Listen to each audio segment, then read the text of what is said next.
Hi everyone! In this segment, I'm going to walk you through my method for simplifying a color palette when cleaning up an image. The reason I repaint this way is so that I can simplify the palette and quickly identify the key colors I need to work with.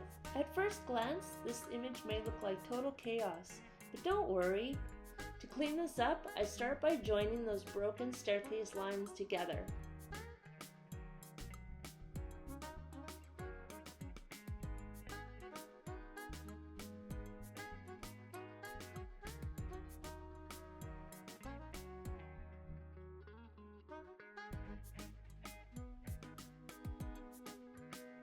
Next, I isolate the black-brown color.